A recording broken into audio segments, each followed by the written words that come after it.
ambiance zen et magique sur Radio Antasia.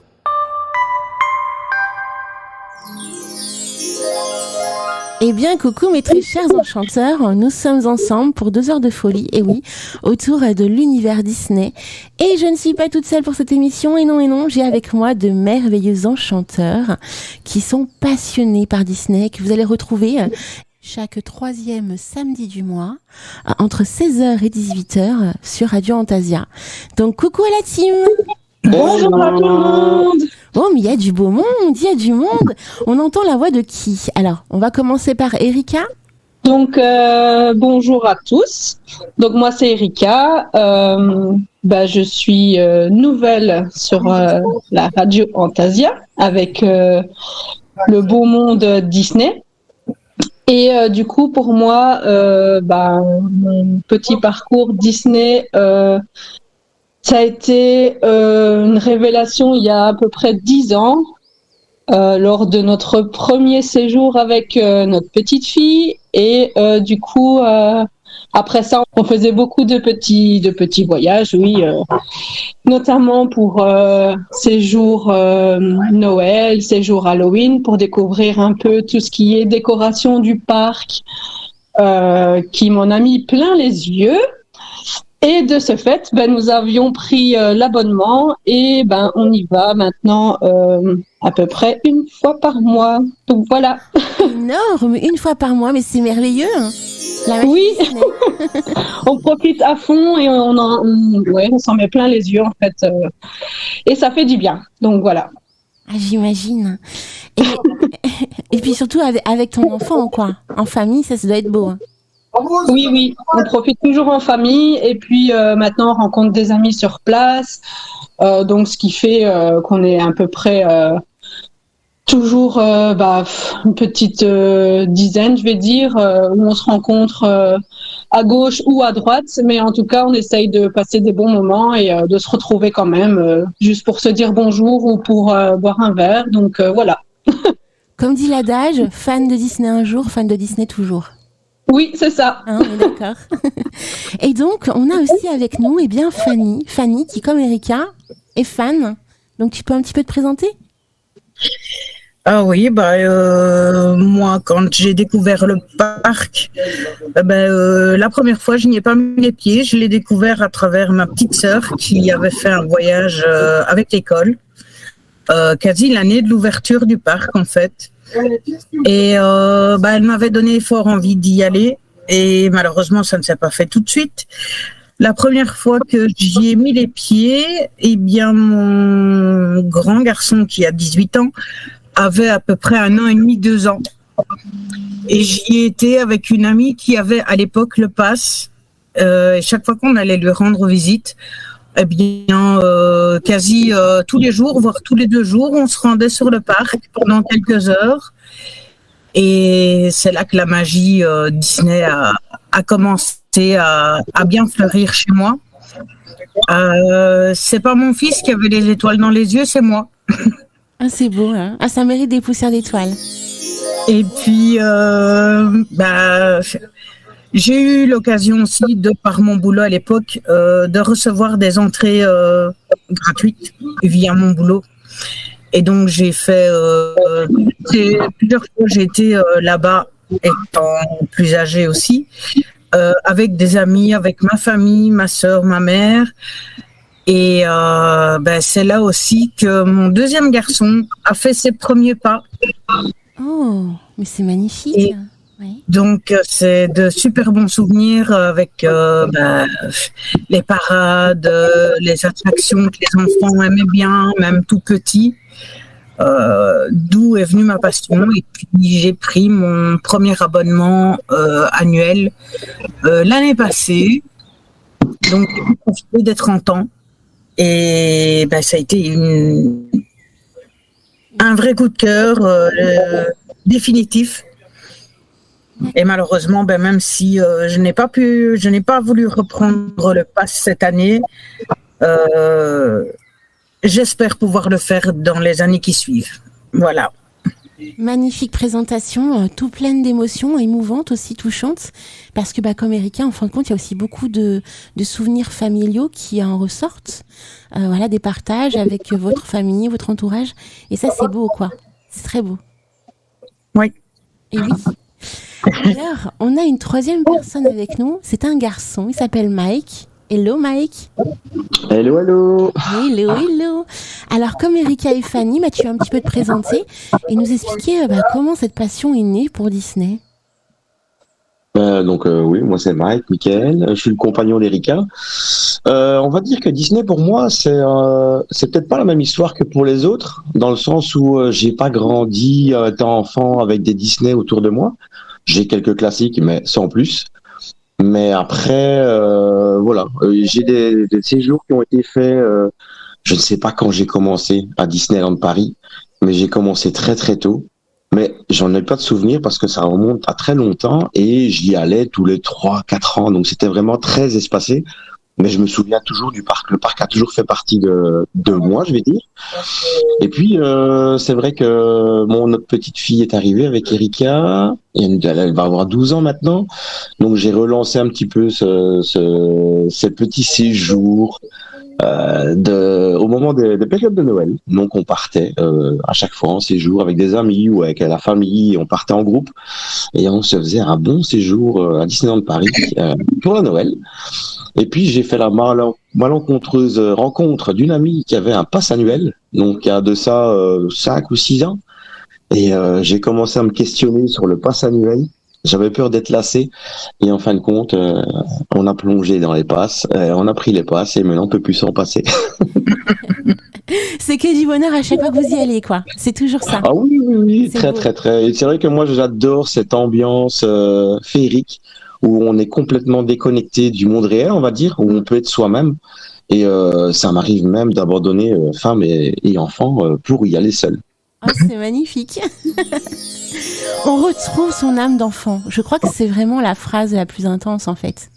Mais en fait, oui, c'est ça. On ne grandit pas. Voilà, c'est le petit monde de Peter Pan. Là, on reste jeune éternellement. Et chaque séjour est différent, donc c'est ça qui est bien aussi, quoi. Parce que même malgré le fait que vous y alliez constamment, enfin régulièrement, la magie opère. C'est-à-dire à chaque fois, il y a une nouveauté qui s'opère en vous. Il y a une découverte du parc, une vision même peut-être du parc. Oui, parce qu'il y a, à chaque fois, il y a quelque chose de nouveau. Je veux dire que ce soit une petite, un petit coin photo. C'est la photo, le personnage qui change. Donc du coup, c'est toujours la course, on va dire, et on va essayer de le faire. Donc c'est toujours aussi des petits défis qu'on se lance et voilà quoi. Donc c'est toujours aussi chouette. Au niveau de la thématisation de chaque attraction, ils ont été tellement précis qu'en fin de compte, à chaque fois, on voyage et c'est à chaque fois une immersion dans un monde bien particulier. Et quand on quitte ce monde-là, on peut aller dans un autre monde tout à fait différent. Donc voilà, on profite à chaque fois de cette immersion, mais d'une façon incroyable. Voilà. D'accord. Alors mes très chers enchanteurs, sachez qu'on a vraiment beaucoup de chance parce qu'on a devant nous des passionnés du monde de Disney et on va passer une saison en leur compagnie le samedi après-midi pour parler de Disney et justement vous avez créé des rubriques. Alors il manque une 4e personne, il manque Yann. On lui fait plein de gros bisous, on pense bien fort à lui. Vous aurez l'occasion de le retrouver dans les prochaines émissions. Bon là pour cette première, on a Mike, Michael. On a Fanny et Erika. Donc vraiment bienvenue sur Fantasia, mes très chers membres de la team de Disney. Merci. Merci. Ça va être que du bonheur, je le sens. On fait une petite pause musicale et juste après, bien écoutez, on va commencer l'émission et on va découvrir plein de belles choses autour de l'univers de Halloween sur Disneyland Paris. À tout à l'heure. Vous souhaitez être informé de l'actualité de votre radio et de ses partenaires ? Abonnez-vous à la newsletter des enchanteurs en nous envoyant un email à contact@radiofantasia.fr. Cette newsletter est envoyée à l'ensemble des auditeurs chaque lundi. Ambiance zen et magique sur Radio Fantasia.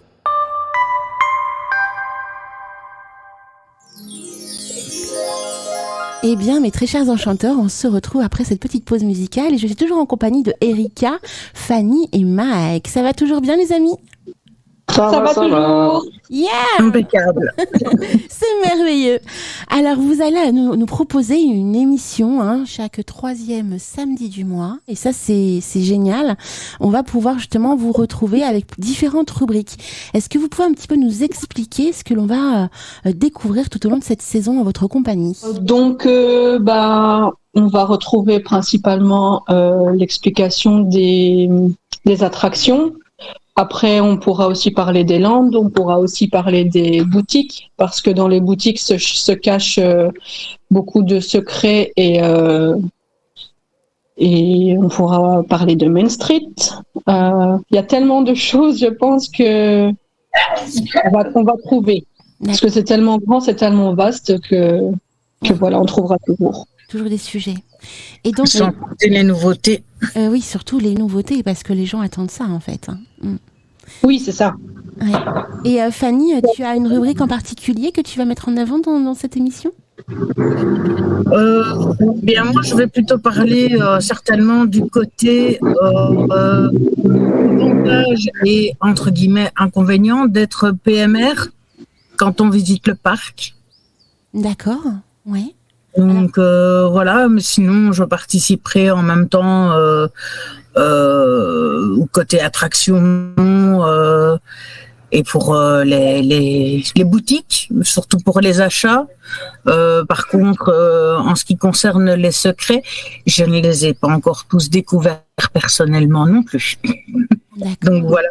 Des mystères, quoi, des mystères qui vont entourer la rubrique donc de Fanny. Ça, c'est merveilleux. Alors Mike, tu as aussi une rubrique qui va être associée pendant cette saison ? Moi je vais suivre un petit peu le mouvement, donc Oui. voilà, donc moi je vais suivre un peu la tendance et suivre un petit peu sur les attractions qu'on va vous présenter et ce genre de choses, toutes les petites astuces, toutes les choses qu'on a l'habitude maintenant de voir à force d'y aller, que le monde qui n'y va que de temps en temps ne sait peut-être pas, ne connaît peut-être pas, donc on peut vous faire découvrir certaines choses. Ça va être beau également. Alors j'ai cru comprendre en échangeant avec Yann que Erika allait nous proposer aussi une rubrique très intéressante autour des boutiques. Est-ce que je me trompe ? Non. Donc j'ai bien compris. Donc boutique, c'est Erika. On est d'accord ? Oui. Donc grâce à toi, on va découvrir toutes les nouveautés qui peuvent se trouver en boutique. Oui, c'est ça. Le système D du shopping Disney. On va commencer officiellement l'émission. Et donc là, pour cette première émission de la saison, donc encore une fois, je vous rappelle, donc vous retrouvez cette émission chaque 3e samedi du mois entre 16h et 18h sur radioantasia.fr. Et donc là, pour cette première émission de la saison, eh bien, vous allez donc orienter le sujet autour d'Halloween. Alors c'est vrai que quand on pense à Halloween, on pense à quoi tout de suite là ? Si on dit Halloween chez Disney, c'est... Moi, je dirais c'est la décoration.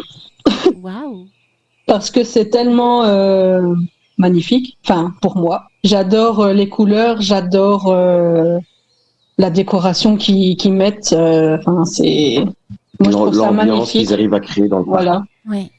Vous avez fait, moi ça m'est arrivé une fois, il y a quelques années maintenant en arrière, ils faisaient des soirées spéciales Halloween. Ils fermaient le parc et il n'y avait que quelques personnes en fait qui avaient pris le billet spécial pour le soir qui pouvaient y entrer. Vous l'avez fait cette soirée spéciale Halloween chez Disney ? L'année précédente, j'avais fait la soirée d'Halloween effectivement. Et ouais, franchement, il y avait, enfin, le problème avec Disney, c'est qu'au niveau de l'organisation, des fois, c'est un peu compliqué et des fois, il y a trop de choses à voir, des fois pas assez. Alors, en fonction du monde qu'il y a, le timing pour voir certaines choses est un peu compliqué. Donc voilà, donc on sait que quand on fait une soirée comme ça, on sait qu'on va vivre quelque chose d'extraordinaire, mais qu'il faut faire des choix qu'on ne sait pas tout voir. Mais ce qu'on voit, on le vit pleinement. Et c'est vrai que l'année passée, j'ai fait la soirée d'Halloween avec ma fille et franchement, on s'est vraiment on était en mode Halloween. Là, c'est clair. En plus, le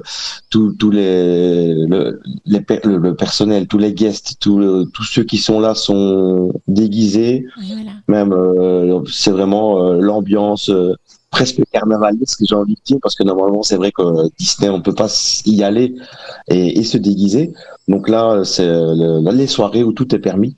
Donc c'est vraiment, ils arrivent à mettre un thème sur cette soirée qui nous emporte vraiment autour d'Halloween, et c'est très très impressionnant. Et justement, tu as touché du doigt ce que je voulais mettre en avant. Ces soirées-là, on est déguisé, on peut se déguiser, et on voit les cast members déguisés également. Et puis surtout, on découvre le parc la nuit, quoi. Et je trouve que ça donne une autre dimension beaucoup plus, encore plus magique, en fait, du parc, avec ce décor qui a coupé le souffle, en fait. Et après, à mes yeux, ça reste l'une des plus belles expériences, avec Noël, bien sûr. Noël, c'est toujours une belle expérience chez Disney. Et donc voilà, donc merci Mike pour ce retour d'expérience. Donc, est-ce que cette année, ils ont prévu de faire justement encore une soirée Halloween? Vous avez des infos là-dessus? Si actuellement, tout ce qui est soirée Halloween a été annulé, soirée du Nouvel An a été annulée également. Ils ont préféré se plonger plutôt sur des soirées pass annuelles. Et d'ailleurs ici, donc le 29 septembre passé, il y a eu une soirée pass annuelle qui a tourné autour des vilains, la Villain Night, qui s'est bien déroulé, on va dire, sur vraiment la thématique d'Halloween et des vilains. Donc, c'était juste 2 jours avant le début de la saison d'Halloween, qui débutait donc le 1er octobre, où là, maintenant, on a reçu donc toutes les informations sur les parades, qui normalement sont au nombre de 4, je pense, et qui vont se dérouler tous les jours.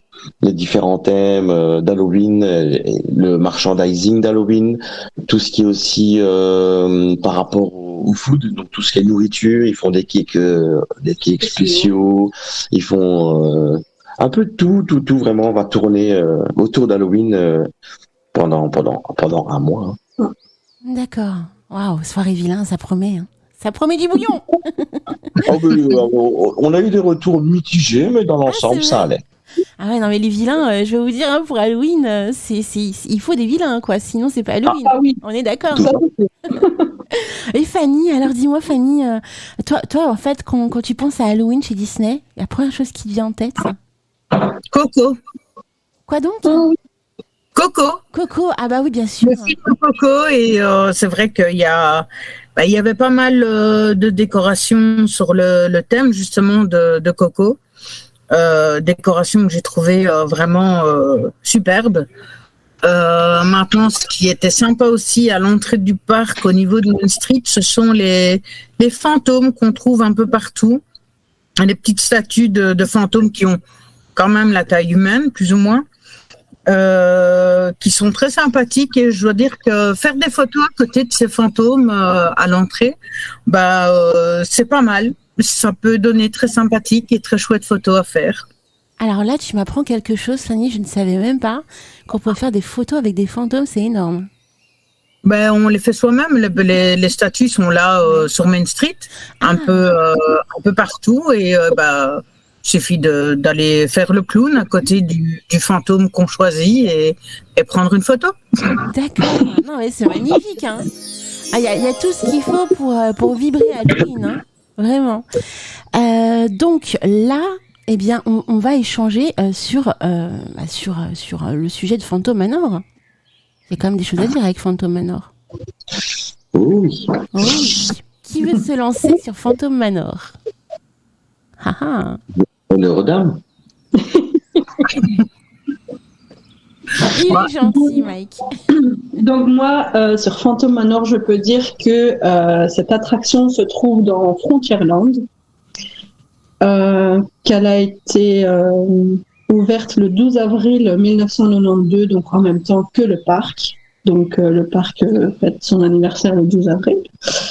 Je peux dire aussi que tout ce qui est merch, pour cette attraction-là, c'est souvent des porte-clés, il y a des petites cloches, il y a des ears, donc c'est les oreilles de Mickey, mais alors il y a le logo HTH dessus, Phantom Manor, pardon. Phantom Manor dessus. Il y a des jerseys, il y a des tasses. On peut y trouver des pins, on peut trouver des boîtes à bonbons, on peut y trouver des statuettes, enfin pas mal de choses. Je peux dire aussi que cette attraction-là, on peut y mettre 2200 passagers par heure, qu'il y a 130 véhicules dans l'attraction, que cette attraction dure 10 minutes en tout. Donc, c'est 4 minutes dans la première partie, et puis la deuxième partie où on embarque dans les véhicules, elle dure 6 minutes. Donc, voilà. Dans cette attraction-là, on peut y voir plein de choses qui font peur. Voilà. Notamment une que moi j'avais découverte et que j'avais partagée donc avec Mike qui était avec moi dans le véhicule. Quand on arrive au niveau d'un piano, on peut y voir l'ombre en fait du pianiste par terre. Donc ce qui est toujours impressionnant à voir. On se pose beaucoup de questions, comment ils font, enfin plein de choses comme ça. Donc voilà, c'est ce que j'avais découvert dans cette attraction et que j'avais partagé. Sinon, on peut découvrir beaucoup de choses, notamment un chien enragé, des poignées qui tournent toutes seules, des cercueils ouverts, des squelettes. Donc voilà, on peut y voir aussi le maire qui nous souhaite la bienvenue donc dans sa ville. Et cette ville s'appelle Thunder Mesa. Et voilà. Après, il y a plein de choses à découvrir et c'est vraiment très bien fait. Mais c'est vrai que comme Erika le dit, au niveau de tout ce qui est effets spéciaux, tout ce qui est dans l'attraction, tout ce qu'on peut vivre là-dedans, c'est que il faut savoir une chose, c'est que le Phantom Manor donc est ouvert depuis le 12 avril 1992, parce que nous sommes en France, en Belgique, oui. Et que elle a été fermée, normalement, elle a été fermée pour réhabilitation il y a 2-3 ans d'ici. C'était prévu pour une petite année, ça a été poussé à beaucoup plus que ça. Donc on a été sans attraction Phantom Manor pendant plus d'1 an et demi, parce qu'ils cherchaient vraiment à rendre vraiment le plus crédible possible toutes les attractions, le mécanisme, tout le son, tout ce qu'on pouvait vivre à l'intérieur de cette attraction. Et c'est vrai que quand on sort de là, on voit qu'ils ont fait du beau travail. Ah, c'est sûr. Alors, je sais qu'il y a une légende qui tourne autour de Phantom Manor. Je ne sais pas si vous la connaissez, cette légende. Maintenant, quand on écoute un petit peu à gauche, à droite, on a à chaque fois des versions un peu différentes. Mais bon, le fond de l'histoire reste le même. Donc, en fin de compte, l'histoire est que cette petite ville de Thunder Mesa, une ville qui apparemment serait en Louisiane, dans les années 1860. Donc, en fin de compte, dans cette ville-là, il y avait tout ce qui était minier, parce que oui, c'est aussi pour revenir à Disneyland Paris. On est donc dans Frontierland, on a le Phantom Manor qui est relié à l'attraction Big Thunder Mesa, le fameux train de la mine. On a aussi le Riverboat, le bateau. Donc en fait, tout ça fait partie de la même ville. Donc ce qui s'est passé, c'est qu'en fait, avant au niveau des mines, donc où le Big Thunder Mountain se trouve, donc il y avait des Indiens qui vivaient à l'époque de ce côté-là. Après, on va pas remonter l'histoire et tout ça, mais les Indiens donc sont repartis et ils ont laissé derrière eux un oiseau qui donnait le mauvais présage, on va dire, sur tous ceux qui voulaient tirer profit de ces mines. Bon, personne n'y croyait trop. Et encore moins Monsieur Ravenswood, Henry, qui lui était absolument pas superstitieux. Donc ce qu'il a fait, c'est qu'il a dit moi, je me préoccupe pas de tout ce qu'on dit là-dessus. Je veux tirer un maximum de profit de cette mine. Donc il a tiré de l'or. Il s'est fait construire son fameux manoir, qui se trouve donc juste à côté des mines. Et l'histoire en fait proprement dite de l'attraction, c'est que il avait une fille. Et sa fille était tombée amoureuse du personnel de la mine. Maintenant, c'est vrai que son père était vraiment très très très proche de sa fille. Il ne voulait absolument pas la laisser partir. Et lui, il n'a pas donné sa bénédiction pour le mariage ni quoi que ce soit parce que donc sa fille voulait se marier donc avec cet ouvrier de la mine, ce responsable de la mine. Et il n'a pas donné sa bénédiction, ça s'est passé comme ça. Et après, la veille du mariage, là, est-ce que c'est ce fameux oiseau de mauvais augure qui est passé au-dessus et qui a lancé un mauvais sort sur toute la région? Nous n'en savons rien. Mais ceci étant dit, il y a eu un énorme tremblement de terre qui a détruit tout sur son passage. Et en fait, les parents de Mélanie sont morts. Et donc, elle s'est retrouvée donc seule, mais elle a quand même voulu maintenir ce mariage-là. Et elle s'est retrouvée, en fin de compte, le jour du mariage, seule, sans ses parents, à attendre le marié, mais le marié n'est jamais arrivé. Et on laisse planer le doute sur quoi ça serait Henri, en fin de compte, qui aurait donc, avec son esprit toujours protecteur de sa fille, qui serait toujours là pour dire de renoncer, de faire renoncer sa fille à ce mariage. C'est vrai que dans l'histoire, parce que donc, elle a attendu, elle n'a jamais vu son futur mari arriver. Donc on dit qu'elle est morte de désespoir, mais en fait il faut savoir qu'il y a eu 4 prétendants au total, qui à chaque fois, au moment du mariage, il leur est arrivé quelque chose. Donc il y a eu un peu de tout, hein. Donc c'est des accidents, soi-disant des accidents qui sont arrivés. Ça, je vous laisse découvrir ça lors de l'attraction parce qu'on montre un peu plus ce qui s'est passé. C'est vrai que c'est assez impressionnant et très intéressant de voir la façon dont ces 4 personnes sont décédées. Et donc voilà, donc il s'est dit que Mélanie, en fin de compte, on ne sait pas ce qu'elle est devenue. Elle est morte d'attente, morte de chagrin. On sait que son père serait toujours là autour du manoir. Et aussi peut-être juste à côté du manoir, parce qu'on a aussi également le cimetière qui se trouve là, où là il y a des choses étranges qui peuvent se passer aussi, où on ne sait pas si réellement tout le monde est décédé ou pas. Et donc voilà, donc en fait le Phantom Manor, l'attraction, nous raconte un petit peu cette histoire de cette fille qui est en train d'attendre son futur mari et de ce père qui lui refuse tout mariage. Alors là, ouais, tu m'apprends quelque chose, hein. Je ne savais point cette histoire. Énorme.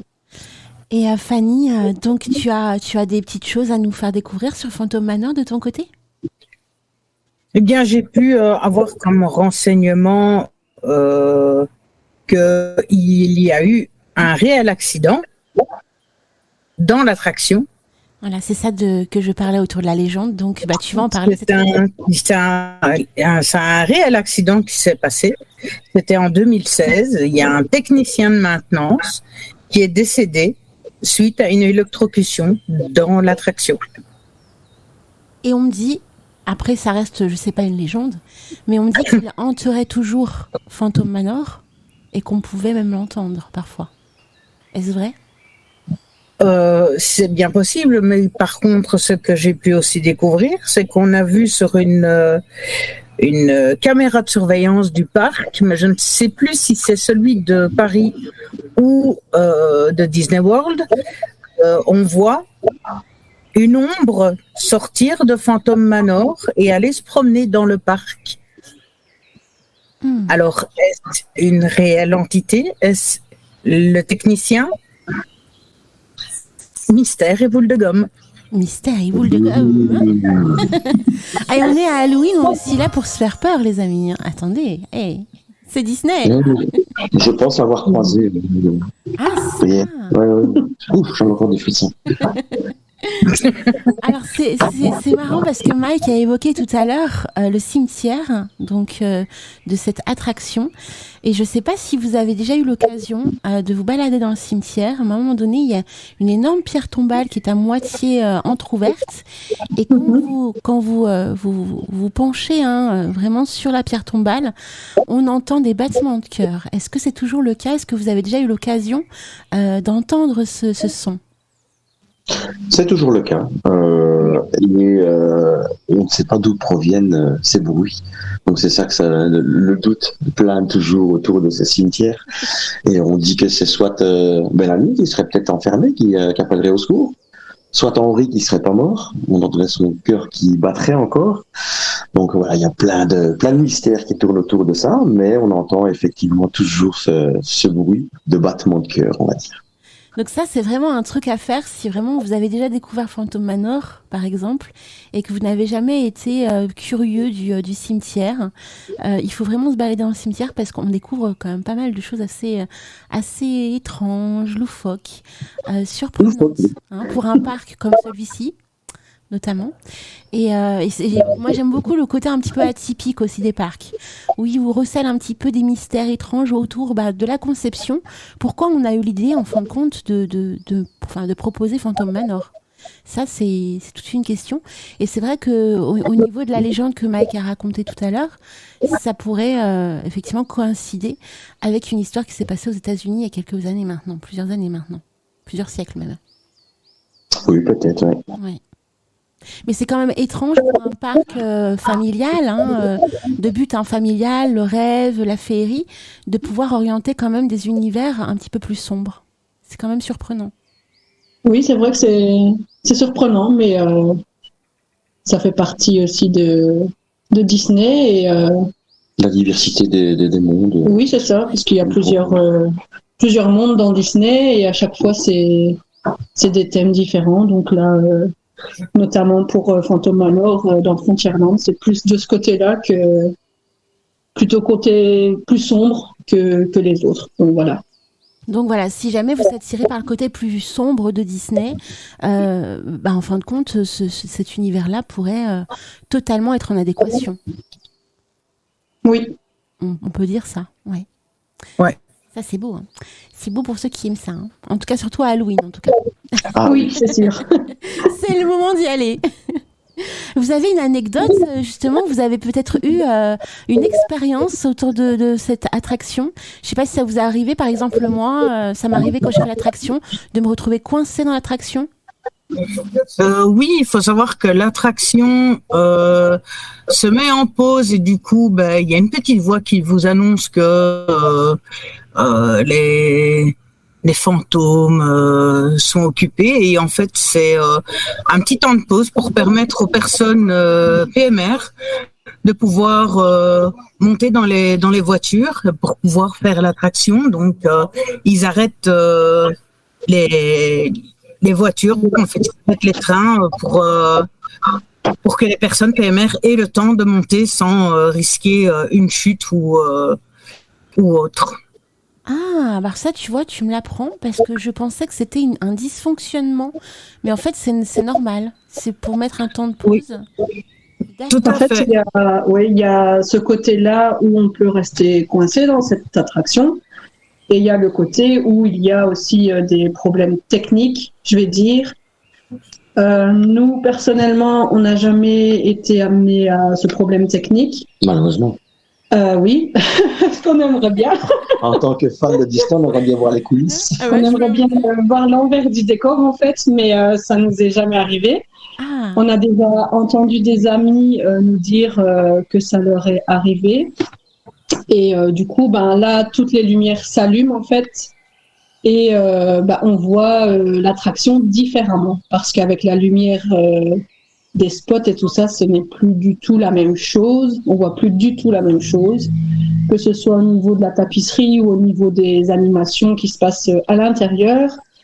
Donc voilà, mais nous on aimerait bien rester une fois coincés dans cette attraction, mais bon, on attend toujours. Alors je pense que c'est pas ce que j'ai dû vivre, parce que ça ressemblait plus à ce qu'expliquait Fanny. Et un temps de pause en fait. Moi je pensais que c'était vraiment un bug. Je me suis dit ça va reprendre, mais je pense que c'était plutôt un bug. Donc je pense que je me suis jamais j'ai jamais vécu ça alors, parce que j'ai jamais vu cette attraction avec les lumières grandes allumées. Hein. Ça c'est un truc. Et par contre, le temps de pause, je l'ai retrouvé au moment où il y avait la boule, vous savez, avec la voyante en fait. Hein. Et arrivé là, je peux vous dire, qu'est-ce qui se passe? On est là, ok. D'ailleurs, vous avez une anecdote autour de cette ce voyante, parce que je sais qu'il y a une histoire autour d'elle, me semble-t-il. Hein.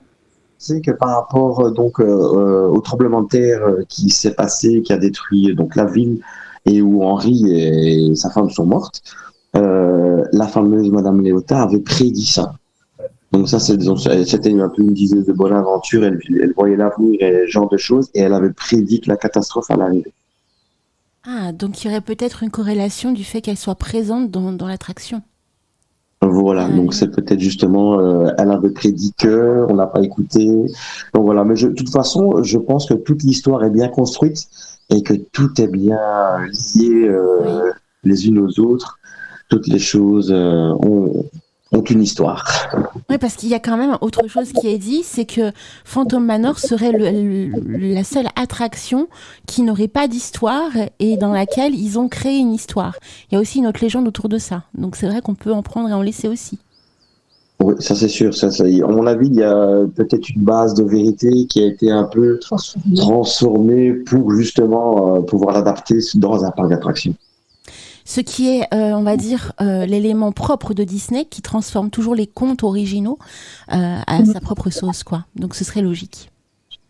Tout à fait. Oui, c'est ça. Et puis chaque guest, je pense, fait sa propre histoire à lui en montant dans cette attraction et en découvrant les choses à l'intérieur, quoi. Je remarque aussi autre chose, c'est que les cast members sont plutôt particuliers dans cette attraction. Très, très. Oui. Ah, mais ils sont juste magnifiques et franchement, ils adhèrent vraiment à l'attraction. On est d'accord. Hein. C'est comme dans la Tour de la Terreur. Hein. La Tour de la Terreur, quand vous les voyez, les castes, oh my god, hein. Vous n'avez pas envie de rentrer dans la Tour de la Terreur. Hein. Non, pas Au début, ça va encore, mais plus on se projette dans l'attraction, plus on va loin et plus ils sont moins souriants dans. Ils jouent le jeu. Ouais, HTH et tout ça, ils sont bizarres, quoi. Ouais. Plus on approche de l'ascenseur et plus ça devient bizarre. On est d'accord. C'est aussi la magie Disney, quoi. C'est magnifique. Oui, c'est ça. Ah oui, tout à fait. En tout cas, les castes, ils sont tous géniaux, ils sont tous dans leur personnage. Dans la thématique, ouais, c'est ça. C'est vraiment l'univers Disney et leur univers à eux, en fait. Donc, qui nous font partager à chaque fois. Et à chaque fois, c'est des nouveaux castes aussi. Enfin, ça change à chaque fois, je vais dire. Il y a beaucoup de tournantes et chaque cast a sa personnalité, comme tout le monde d'ailleurs. Et chaque cast fait à sa propre sauce et c'est vraiment magique. Et ça prend. On les sent habités par leurs personnages et c'est ça qui est beau. Oui, c'est ça, exactement. Est-ce que vous avez d'autres éléments à nous parler autour de Phantom Manor ou on peut passer à la suite ? Je voulais juste rajouter une petite chose. C'est pas récent, c'est sorti l'année passée.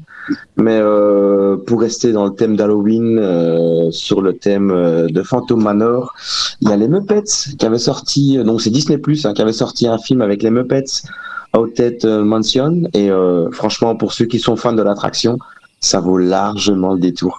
Donc allez le voir, quoi. Ah ok, donc je savais pas qu'ils faisaient ça pour les Muppets. Oui, mais en fait, ils ont fait un Muppet sur l'attraction Phantom Manor. D'accord. Ah bah c'est à Et voir, on y retrouve beaucoup de détails de l'attraction. Et c'est rigolo aussi. Ça, c'est les Muppets, quoi. Ouais, oui, mais voilà, c'est ce que je vais dire.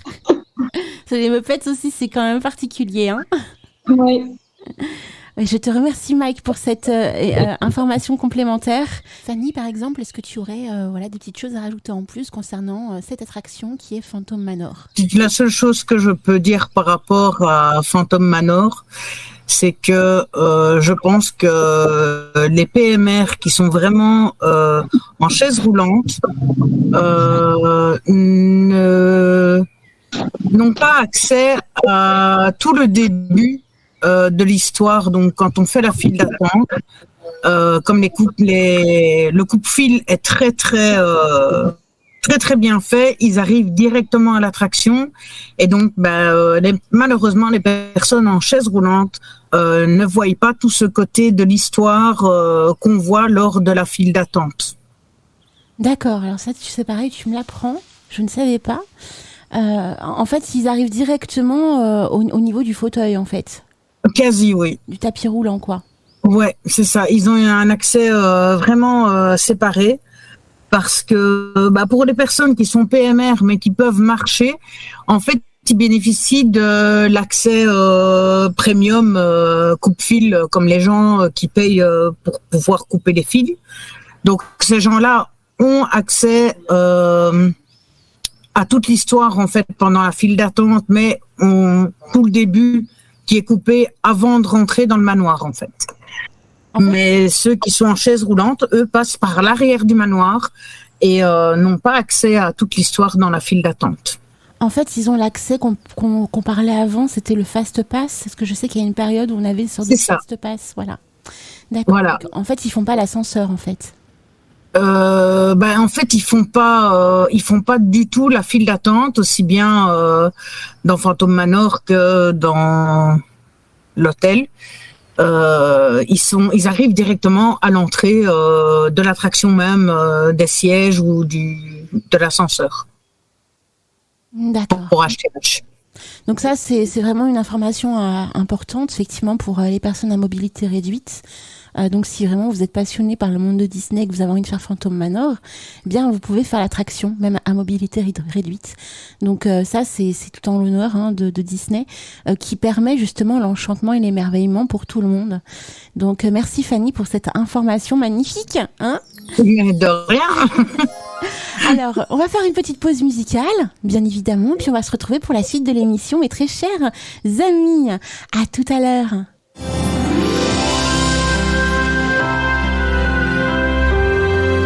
Laissez vos dédicaces, passez votre petite annonce ou donnez-nous vos avis sur la nouvelle radio des enchanteurs en nous écrivant par email contact@radioantasia.fr ou en utilisant l'application sur votre téléphone portable. Ambiance zen et magique sur Radio Antasia.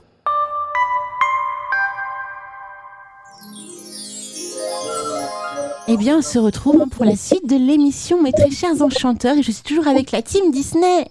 Hello la team Disney. Oh hello. Hello. C'est magique en ce samedi après-midi sur Antasia. Eh bien oui, on échange autour de la magie de Disney, notamment du parc Disneyland Paris, à Paris. Ça s'invente pas, n'est-ce pas? Vous avez connu le départ de Disneyland Paris, on est d'accord, où ça s'appelait Euro Disney. Oui. Comme beaucoup. Vous préférez quoi d'ailleurs, Euro Disney ou Disneyland Paris? Quand on paye toujours à Euro Disney. Ah. Donc, c'est toujours le nom officiel Euro Disney. Tu me l'apprends parce que je savais pas ça. Oui, ils ont juste changé le nom commercial, on va dire, mais la société c'est toujours Euro Disney. Voilà, c'est Disney Europe quoi. C'est ça. Après Disneyland Paris, je trouve ça joli aussi. DLP, ça sonne bien, je trouve. Oui, c'est vrai. Disneyland Belgique, ça aurait été mieux, mais Disneyland Paris, c'est pas mal. On est content en France, on a un Disney, c'est merveilleux, quoi. Franchement, c'est que du bonheur. Pour cette suite d'émission, mes très chers enchanteurs de la team Disney, vous allez un petit peu plus nous parler de la Tour de la Terreur. Alors c'est vrai qu'on en a fait un petit peu allusion tout à l'heure. Il y a certainement des auditeurs qui ne connaissent pas trop le parc Disney Studios, très certainement, parce que je sais que c'est pas tout le monde qui, quand ils vont au parc Disney, décide d'aller à Disney Studios. Et on peut dire que la Tour de la Terreur, c'est quand même l'attraction à faire avec Space Mountain, quoi. Je veux dire, ce sont quand même des attractions assez détonnantes, quoi. On y ressort, on en ressort, on est totalement barbouillé. Oui, si on a le cœur bien accroché, oui, il faut le faire. Ouais. Seulement si on a le cœur bien accroché. Oui, c'est ça. Anecdote personnelle, quand j'ai fait la Tour de la Terreur, je l'ai fait qu'une seule fois dans ma vie. Je ne savais pas à quoi m'attendre. Je suis ressortie de l'attraction et je pleurais. Je pleurais parce que j'étais traumatisée par cette attraction. Première fois que ça m'arrive. Alors, ce qu'il faut savoir, c'est que cette attraction, vous vous retrouvez dans un ascenseur, en fait, qui d'un coup descend, remonte, descend. Et je pense que cette façon au niveau attraction, ne me convient pas. Puisque, alors moi, je suis ressortie, j'étais totalement tétanisée. Je sais pas si ça vous l'a fait. Oui, c'est pareil pour moi. Moi, je l'ai fait il y a quelques années, il y a même pas mal d'années. Et honnêtement, ça m'a tellement marqué que ici, quand j'ai eu le pass, mon mari l'a fait avec les enfants, mais j'y suis pas montée. On est d'accord. Ça me rassure, je me sens moins seule. Moi, je peux vous dire, je peux faire 1 milliard de fois Space Mountain, ça me dérange pas. Mais la Tour de la Terreur, une fois, mais plus jamais, quoi. Ah, Pareil. C'est fini. Et ça reste marquant. Vraiment. Et notamment, les cast members. Parce qu'on nous annonce la couleur dès le départ. Hein. En fait. Hein. Oui, c'est ça. Les castes ne sont pas très souriants. Et comme je disais tantôt, plus on rentre dans l'attraction et plus les cast members ne sourient plus. Ils tirent un peu la tête. On se demande ce qui va nous arriver. Parce que personnellement, je n'ai jamais eu le courage de le faire. Ah, c'est vrai. Mais je suis allée donc dans la file d'attente avec les personnes avec qui j'étais. Et j'ai eu l'occasion de voir toute la décoration et notamment les cast members avec leur petite bouille bien particulière. Donc voilà, mais je n'ai jamais fait l'attraction parce que ça me fait vraiment trop peur. Non. Alors en plus, je vais pas t'aider à le faire alors avec ce qu'on te raconte. Non, mais de toute façon, je pense pas que je la ferai un jour, hein, mais voilà. Ça reste quand même une expérience assez folle, je trouve. Et alors j'ai jamais vécu une expérience aussi intense en attraction que celle-ci, quoi. Donc je peux vous dire, si vous aimez les expériences fortes, vraiment fortes, allez-y, quoi. Franchement, vous allez kiffer, comme disent les jeunes. Hein. Oui, pour les amateurs de sensations fortes, c'est sûr qu'ils vont kiffer. Mais... D'accord. Et Mike, donc tu l'as fait, Mike, toi, l'attraction? Moi, oui, je l'ai fait. Je déteste, mais je l'ai fait.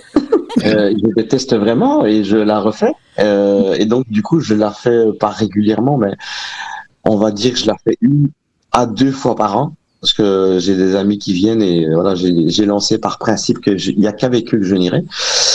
Et à chaque fois, ça se passe pas trop bien. Donc, soit j'ai plus de voix parce que j'ai trop crié, soit je me sens pas trop bien.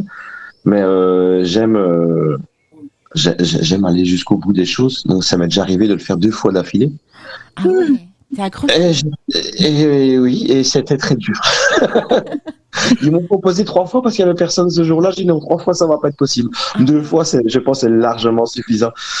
Mais oui, mais bon, c'est vrai que la sensation est là et mais il y a aussi la mise en situation que les castes font et clairement, c'est vrai que quand les portes se ferment, on est assis, on est attaché et le cast il nous regarde, dit c'était une très mauvaise idée de venir aujourd'hui. Donc là, on se demande ce qui va se passer et là, oui, effectivement, on est assis, attaché face à un écran. Et on pense pas qu'effectivement on va décoller.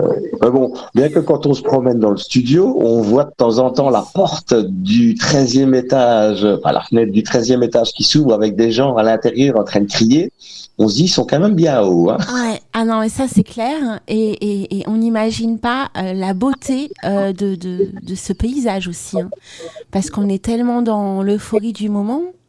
On voit cette ouverture qui se passe, donc on voit le dehors en fait, on voit le dehors clairement, et là d'un seul coup, bim, j'en dis pas plus. Mais, ce que je trouve bien quand même dans l'attraction, même si je l'ai fait qu'une fois, c'est qu'on nous raconte une histoire, on nous raconte l'histoire de cette tour, enfin de cet hôtel en fait notamment, et ça j'ai trouvé vachement beau.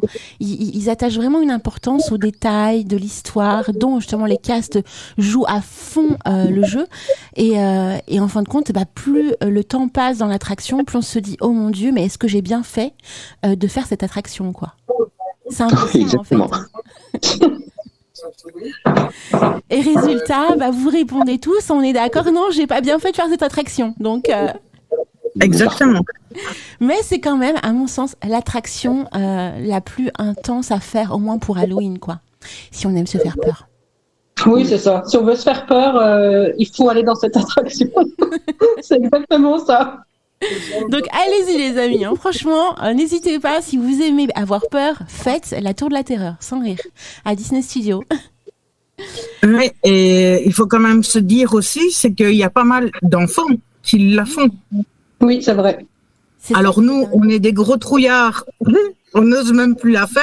Et quand je vois certains enfants qui vont là et qui ont 5, 6, 7 ans, je me dis, on est quand même petit par rapport à eux.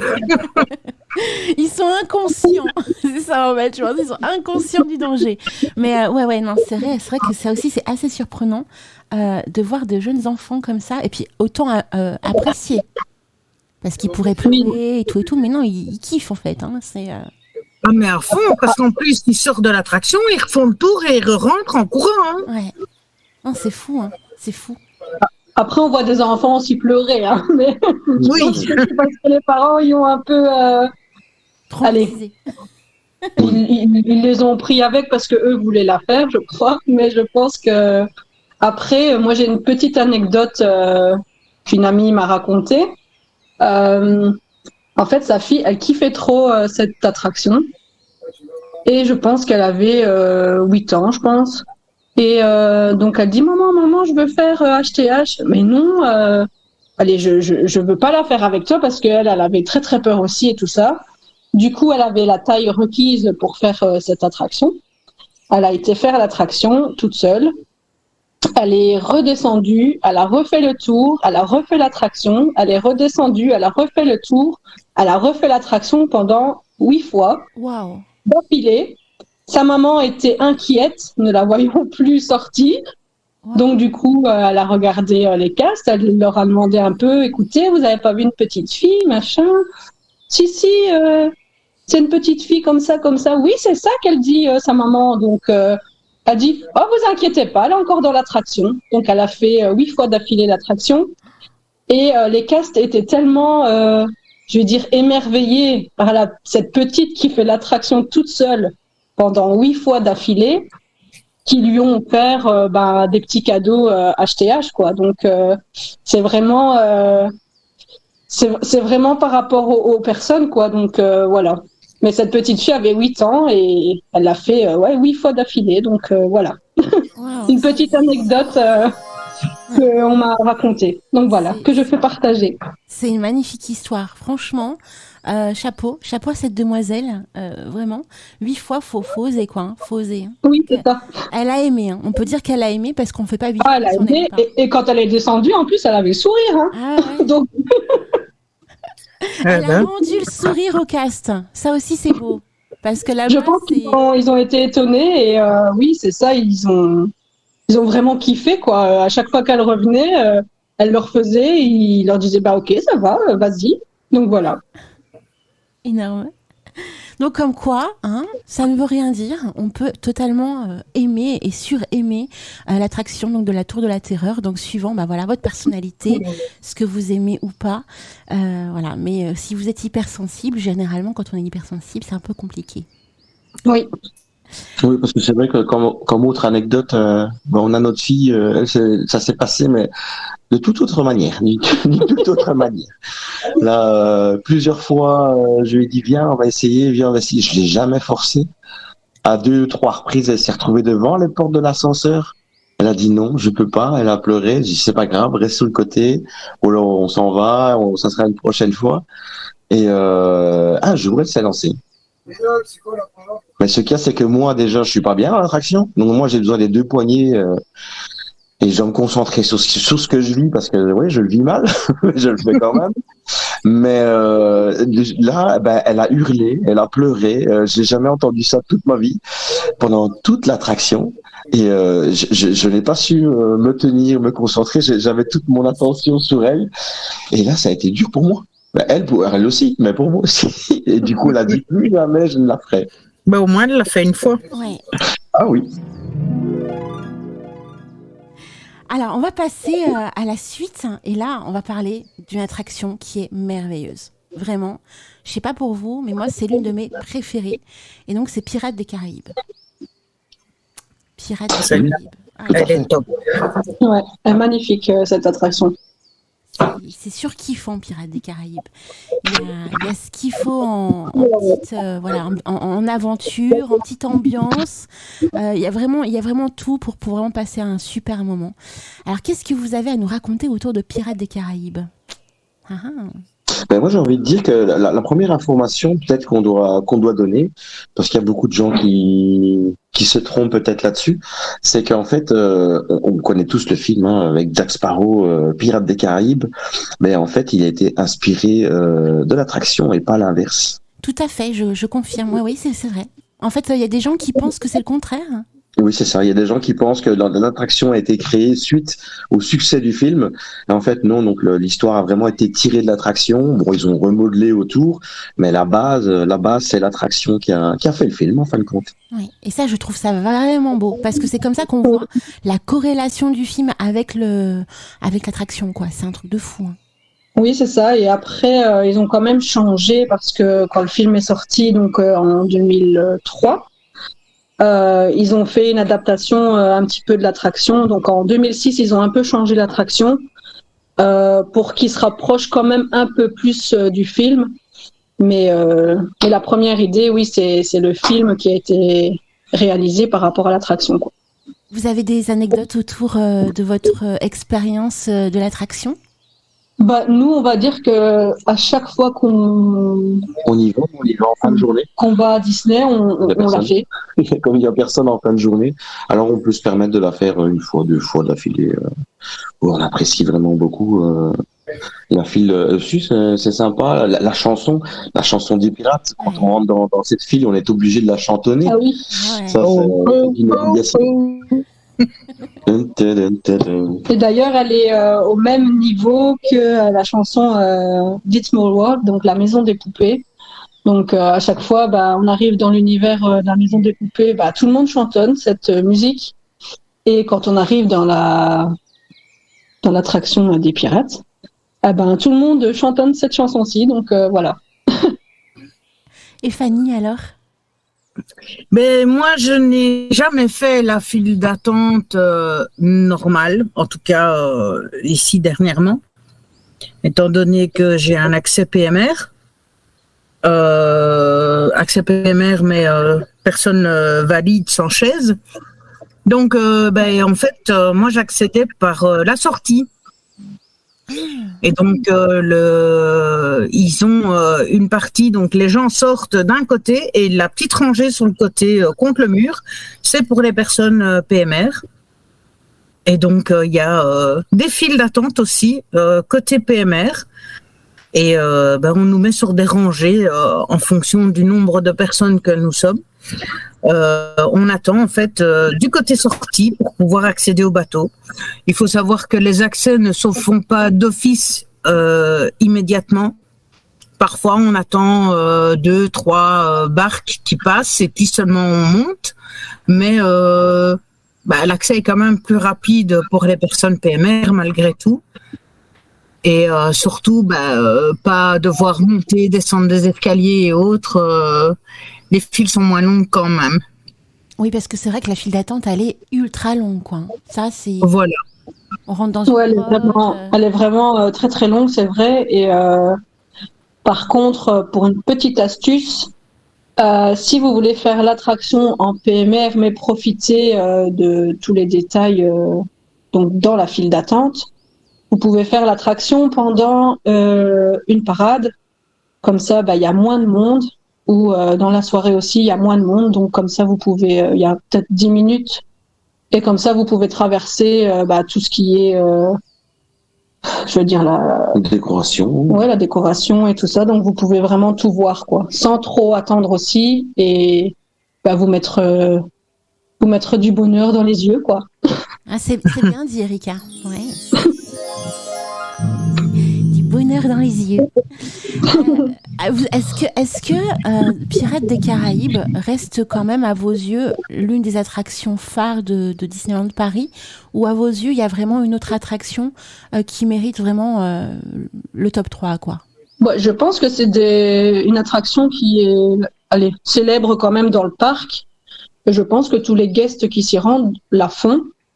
Donc voilà, parce que elle aussi a été ouverte donc dès le début du parc, donc depuis le 12 avril 1992.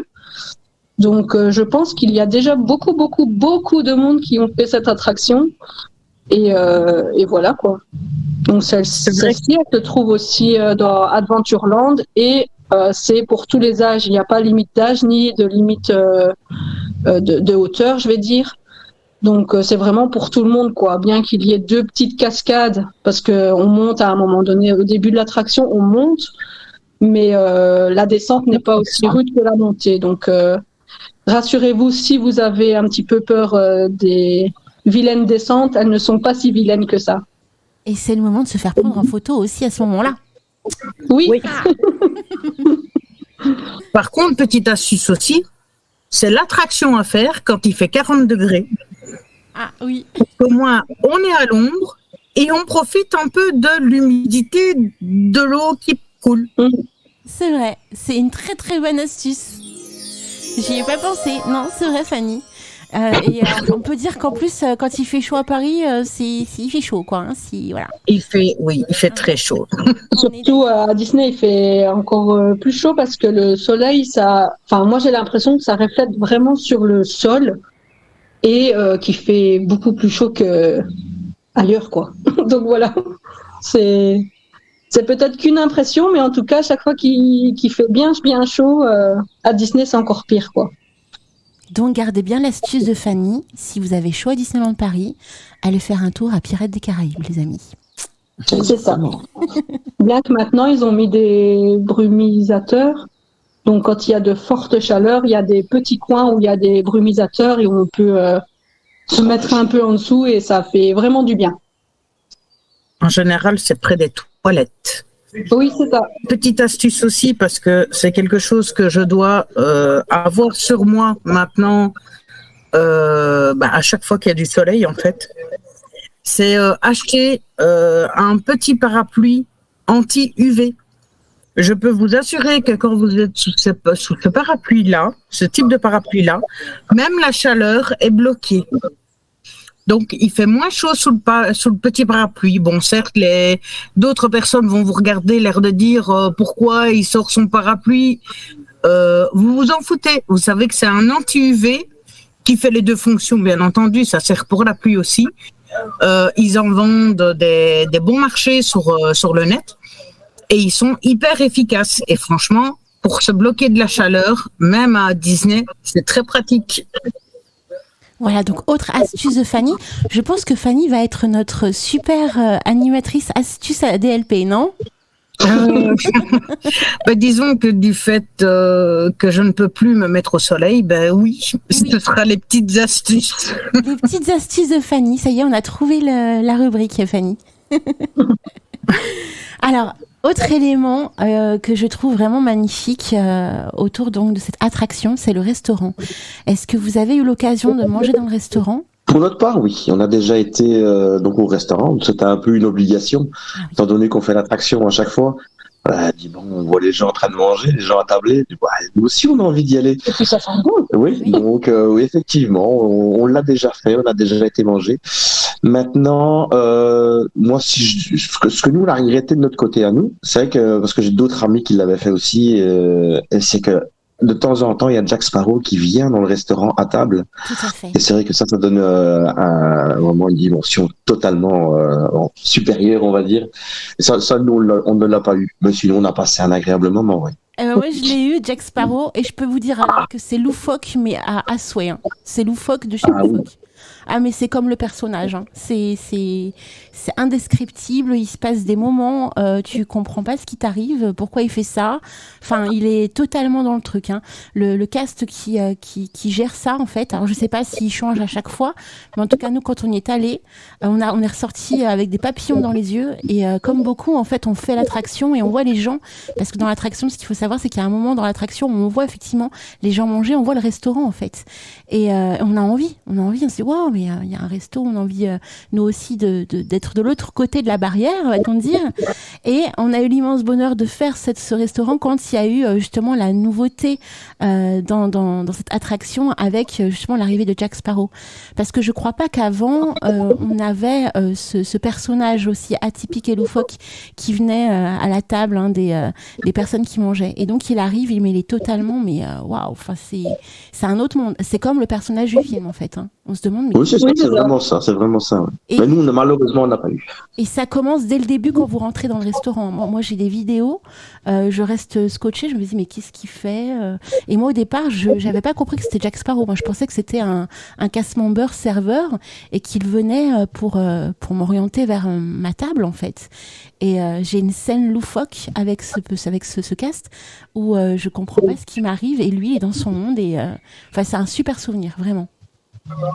Donc il faut le vivre au moins une fois. Je vous le Oui, c'est ça. Vraiment. Et toi, Fanny? Ben, moi, le Jack Sparrow, je l'ai vu au niveau de la terrasse, à l'extérieur du restaurant. Au niveau de la sortie, en fait, de l'attraction, il y a des terrasses là au-dessus des bâtiments. Et c'est là qu'on l'a vu. Mais je dois dire que même s'il était sur la terrasse, c'est vrai qu'il jouait très, très, très bien son rôle et qu'on avait même l'impression que c'était le vrai. Hein. Ah, on est d'accord, hein. Il lui ressemble, mais c'est un truc de fou. On croit vraiment. C'est fou. Mais je n'ai pas mangé au restaurant parce que bien souvent, quand j'allais sur le parc, j'allais avec deux de mes enfants. Et comme c'est très difficile pour manger, on a plutôt été dans les restaurants traditionnels plutôt que dans les restos un peu spéciaux, on va dire. Pour parler d'anecdotes, il y a une anecdote, je pense que tout le monde en rêve, peu l'ont vécu, mais dans l'attraction Pirates des Caraïbes, il y a une année, je ne sais plus à quelle occasion, mais Johnny Depp était présent. Oh, oui, lors de la sortie. Oui. Voilà, et ça devait être quelque chose, ça. Oui. Ah, c'est clair. J'ai vu des vidéos, effectivement, autour de ça. Ouais.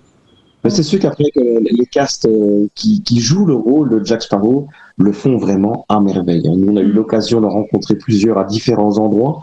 Parce que c'est vrai qu'avant aussi, il faut dire que sur Disney, il y avait les saisons des Pirates et Princesses. Alors, qui dit pirate, évidemment, dit Jack Sparrow et toute sa troupe. Et c'est vrai qu'on a eu beaucoup d'activités autour de la piraterie avec tous des castes qui jouaient différents pirates, dont Jack Sparrow. Et c'est vrai qu'à chaque fois, on a passé des superbes moments. Waouh, que du bonheur.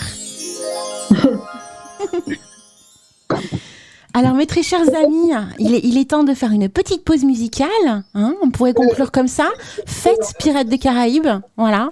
C'est vraiment une attraction magnifique. Je pense que vous aurez très certainement l'occasion d'en reparler lors de cette saison de Pirates des Caraïbes, notamment s'il y a des choses à faire, à voir, des nouveautés, peut-être même du merchandising autour de ça. N'est-ce pas, Erika? Oui. Ici, pour l'instant, justement, ils ont sorti une petite collection Pirates des Caraïbes, mais c'est Pierce, il y a des petites boîtes à bonbons, des petites choses comme ça, quoi. Donc voilà, ils sortent toujours des petites choses par rapport aux attractions. Et c'est vrai qu'ici, le merch qui est sorti, c'était plus sur l'attraction là et HTH et Phantom Manor. Et donc, du coup, je pense qu'ils vont continuer sur cette thématique-là et faire un peu la même chose sur toutes les attractions, quoi. D'accord.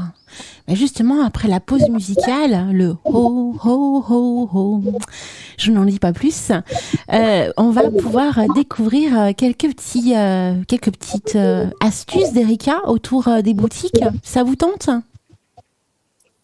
Oui! Oui! Allez, on y va, on y croit! Yeah! On est fous, on va dépenser notre argent à Disneyland Paris, oui! Ça, c'est le banquier en général. Les banquiers sont pas contents quand on passe par là. Mais on s'en fiche, les banquiers! Moi, j'ai une astuce pour les banquiers, il faut les ligoter dans vos câbles. C'est ça, voilà! On se retrouve dans quelques minutes, les amis, pour la suite de l'émission autour de la magie de Disney avec la team Disney. À tout de suite. Yeah! Allez, à tout à l'heure. Hey! Bienvenue dans la super annonce.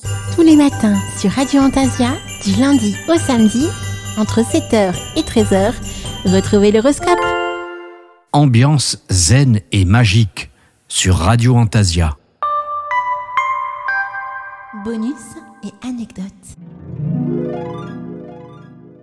Il y avait une anecdote sur Madame Léota dans Phantom Manor. Ah vas-y, moi je t'écoute. On a la nôtre, nous, c'est Erika. Tirage au sort, quand elle faisait ses tirages et qu'elle avait sa tête derrière son grand bocal, on aurait dit Madame Léota. Ah ben voilà. C'est énorme. Donc Erika, donc de la team Disney, est une sorte de continuité de Madame Léota en fait. C'est ça. Voilà, c'est notre Madame Léota, nous. À ce qui paraît, oui, c'est ça. Donc tu fais des Mais tirages. heureusement, elle retire sa tête du bocal de temps en temps. Ah, donc tu fais des tirages alors Erika. C'est ça que ça veut dire, hein? Elle fait des petits concours. Hein. Oh. En fait, on a le groupe de pick-up et on essaye d'animer tant que possible. Hein, on faisait des petits concours, des jeux et tout ça. Et j'avais un aquarium rond. Et j'avais pris cet aquarium pour mettre les petits numéros ou les noms des membres pour faire le tirage au sort. Et une fois, en rigolant, le bocal était vide et j'ai mis ma tête, pas à l'intérieur parce qu'elle rentre pas, mais j'ai mis ma tête vraiment dans le trou et on voyait le bocal donc devant ma tête et les autres ils m'ont dit ah bah tu ressembles à Madame Léota. Donc voilà. Énorme anecdote. À savoir que j'ai les cheveux crôlés et pas totalement gris, mais ça commence quand même. Hein. Mais voilà. Donc je suis Madame Léota. En harmonie avec le personnage, quoi. Voilà. Ça fait une belle surprise à l'ensemble du groupe. Ça, c'est beau. Alors, en plus, ce que les auditeurs ne savent pas, c'est qu'on peut vous voir également en vidéo sur votre groupe Facebook. Et ça, c'est beau parce qu'il y a une ambiance, une jovialité, je trouve, un naturel. Voilà, vous êtes là, vous donnez du bonheur aux gens, ça échange dans les commentaires, ça rebondit. C'est vraiment beau, je trouve. Merci. Là, on essaye de rendre ça agréable pour tout le monde. Ouais. Oui, c'est ça. Non, c'est... On essaye, on montre nos têtes, oui. C'est sûr que les premiers lives, c'était pas évident non plus, mais maintenant ça va, quoi. Je sais pas vous, on a toujours le stress de la technique en fait. Quand on fait un direct, c'est toujours la technique. Est-ce que ça va marcher? Est-ce qu'il va y avoir un bug? Enfin, c'est toujours ça le stress un peu. Ouais, Oui. Après, dans le groupe, je veux dire, c'est des personnes que personnellement, je connais pas tout le monde, mais j'échange beaucoup avec eux par message. Et franchement, même s'il y a des bugs ou quoi, je pense qu'ils ne feraient pas attention à ça, quoi. Donc voilà. C'est vraiment une petite famille. On n'est pas beaucoup, mais c'est vraiment une petite famille qu'on s'est faite et dans l'univers Disney. Et je trouve ça super agréable et super beau parce que moi, je ne pensais pas en fait faire ça. Et je vois que ça me plaît vraiment beaucoup. Et ici, notamment, on réfléchissait pour refaire des nouveaux passes. On s'est dit, on fait les passes, on fait pas les passes. Et si on fait pas les passes, on perd un peu le groupe. Donc voilà. Et ça, c'est quelque chose qui me faisait super mal au cœur. Donc, à savoir que je suis sensible quand même et que j'aime bien mes petits gens. Donc, du coup, voilà. Tu t'attaches aux gens facilement, c'est ça? Oui, c'est ça. Et donc c'est du bonheur de les retrouver en fait. On le sent. Oui, j'adore ça. Et il y en a qui, à chaque fois, ils sont sur le parc et ils me disent « Ah, je suis là, est-ce qu'on peut boire un verre ensemble ?» Ou juste faire un petit bisou, se dire bonjour. Enfin, c'est vraiment chouette, quoi. Donc voilà, il y a même un membre à moi qui m'a dit « La prochaine fois, enfin, je l'ai jamais vu, mais il me dit « La prochaine fois que je vais sur le parc et que tu y es, il faut absolument qu'on se retrouve parce que je dois te faire un câlin. » Oh. Donc j'ai dit ok. Donc du coup j'attends qu'il soit sur le groupe, enfin sur le parc, et qu'on s'y retrouve justement pour faire ce câlin parce que j'y tiens vraiment, quoi. Donc voilà. Ah, c'est magnifique. C'est beau, hein. Oui, c'est ça, les communautés quand elles se créent, enfin on rencontre des gens magnifiques, merveilleux et après c'est que du bonheur, quoi. On partage plein de choses, Oui, des passions communes, une vision commune et ça c'est juste beau, quoi. Donc merci pour ce moment de partage, Erika, vraiment. Et merci à Fanny pour cette anecdote sans rire. Je l'ai pas vue cette vidéo, hélas, hein, j'aurais adoré. Je sais aussi que Fanny, avant qu'on commence l'enregistrement de l'émission, nous a donné une autre anecdote. Est-ce que tu veux en parler, Fanny, de ton anecdote autour d'Astérix et du chaudron? Ah, mais oui, je suis tombée dedans quand j'étais petite. Et oui, les amis. Oui, bon, ça fait concurrence à Disney, mais Voilà, comme Obélix, je suis tombée dans le monde de Disney étant petite. C'est-à-dire que mon premier dessin animé, ça a été Blanche-Neige. Oh, c'est beau. Et donc, la suite a suivi. Et puis, j'ai eu la chance que mon papa avait un ami qui tenait à l'époque une vidéothèque. Et donc, chaque fois qu'il y avait un Disney qui sortait, on avait la cassette à la maison pendant le week-end. Et je profitais de tous les Disney gratuitement via l'ami de mon papa. Ah, ça, c'est magnifique. Hein. Quand on peut avoir ça étant enfant, grandir autour de Disney comme ça, c'est que du bonheur, hein, franchement. Et ça fait des adultes qui, justement, vont au parc régulièrement comme vous, en fait. C'est ça ? Oui. Oui, on allait régulièrement. On a des gens qu'on connaît du côté de mes parents qui, eux aussi, ont commencé à aller à Disney quasi à l'ouverture. Et puis, la continuité fait que après les films, on s'est lancé dans le parc. Donc voilà, maintenant, le rêve, ce serait de pouvoir... se payer le voyage jusqu'aux États-Unis. Ça, c'est du bonheur, les États-Unis. On aura peut-être un jour l'occasion d'en parler, qui sait.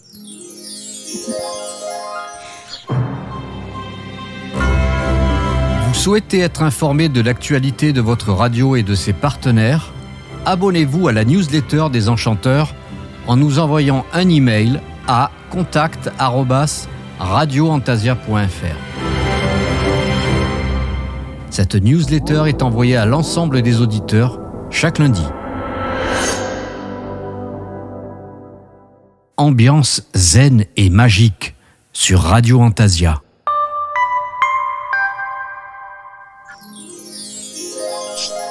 Eh bien, mes très chers amis, on se retrouve donc pour la dernière partie de cette merveilleuse émission avec la team Disney. Hello! Vous avez aimé la chanson Ho, ho, ho, ho? Pio, pio. Oui, tu as bien continué, c'est très bien, donc tu as suivi. Là, c'est l'une de mes parties préférées. Alors, je les aime toutes, dans l'émission Disney, c'est sûr.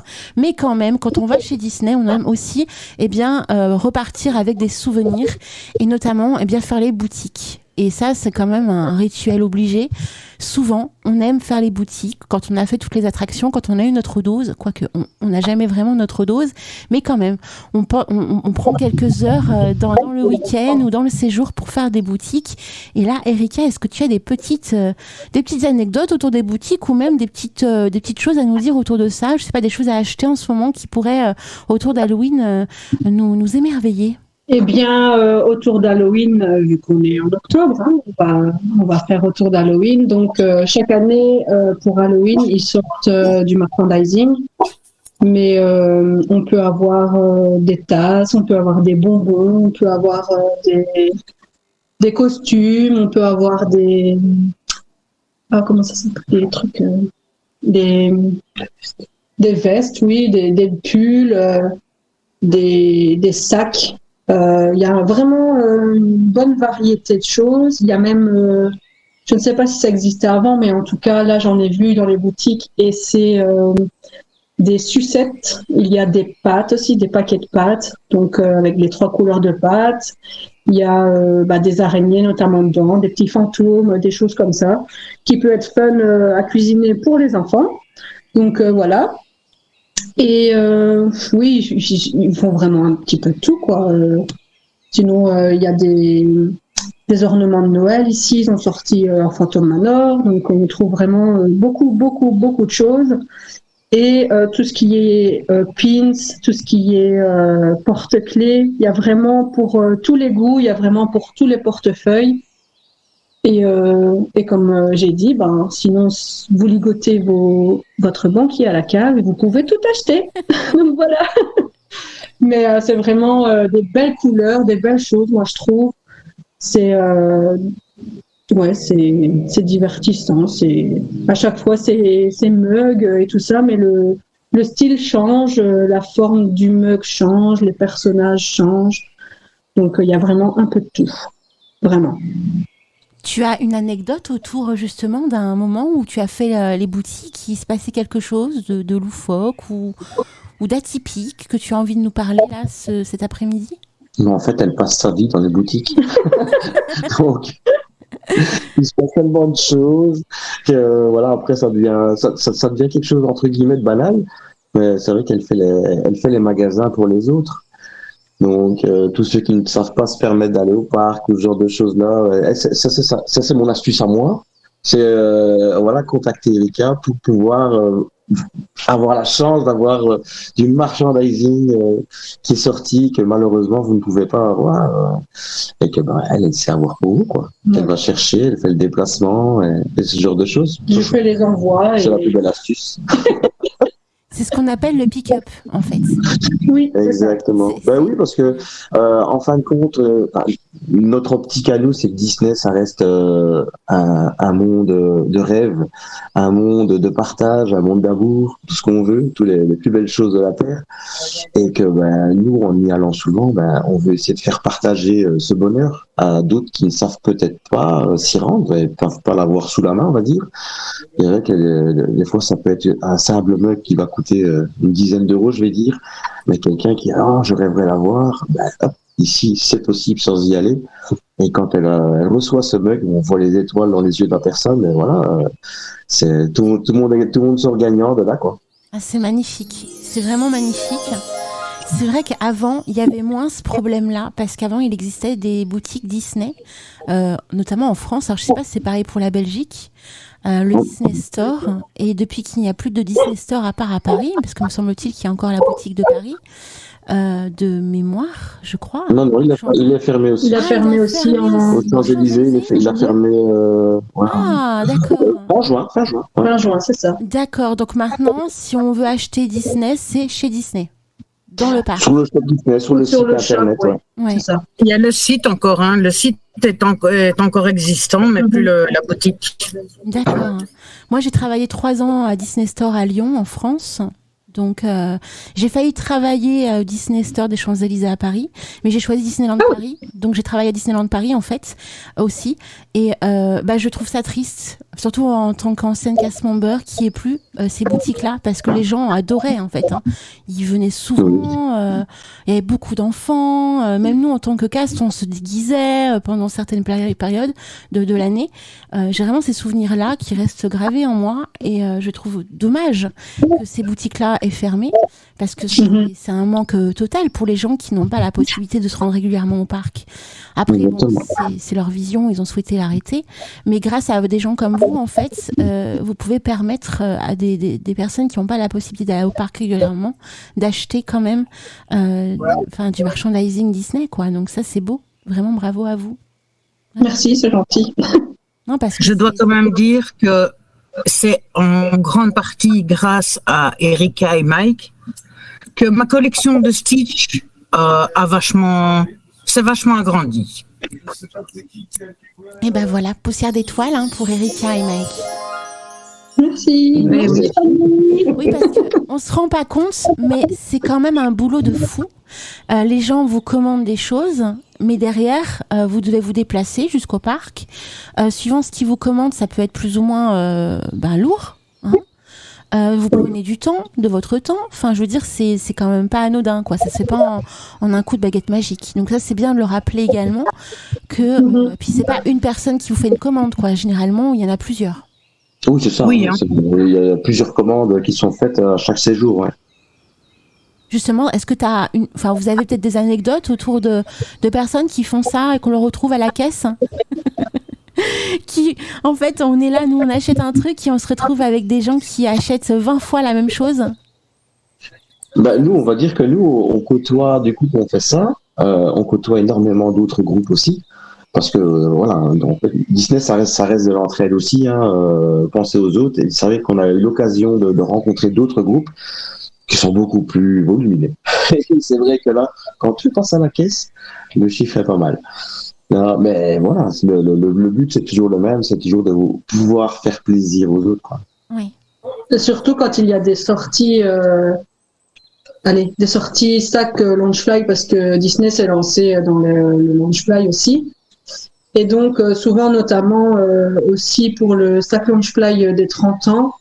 Alors, celui-là est sorti en plusieurs épisodes et en très petite quantité. Et c'est vrai que à chaque fois que ça sortait, on savait la date à laquelle il revenait sur le parc pour être vendu. C'est vrai que là, ça a été très, très dur parce qu'il y avait beaucoup de monde déjà qui attendait. Et puis, c'était limité à 5 par personne. Et puis, c'est vrai que quand on a 10 commandes parce qu'on a 10 personnes qui aimeraient ce sac, mais qui ne peuvent pas y aller, donc on doit faire 2 fois la file. C'est très, très long. De temps en temps, les personnes ne s'en rendent pas compte. Et c'est vrai que quand on sort de là avec, je vais dire, 2 gros sacs avec 10 Launchfly dedans, on se fait notamment regarder, quoi. Mais bon, les gens ne pensent pas plus loin que leur bout du nez, comme on dit des fois. Hein, donc voilà. Nous, on sait pourquoi on le fait et on le fait avec plaisir. Et même si on se fait regarder, c'est pas grave. Donc voilà. Oui, ça passe un temps et puis c'est tout, quoi. L'essentiel, c'est de faire plaisir à ceux qui vous commandent les objets, quoi. Mm. Oui, c'est ça. Et puis c'est pas cette fois-là que tu as fait 5 heures d'attente? Alors, ça, c'est une belle anecdote. C'est vrai, Fanny, tu fais bien de le rappeler. Donc, en fait, on avait fait une petite escapade Disney.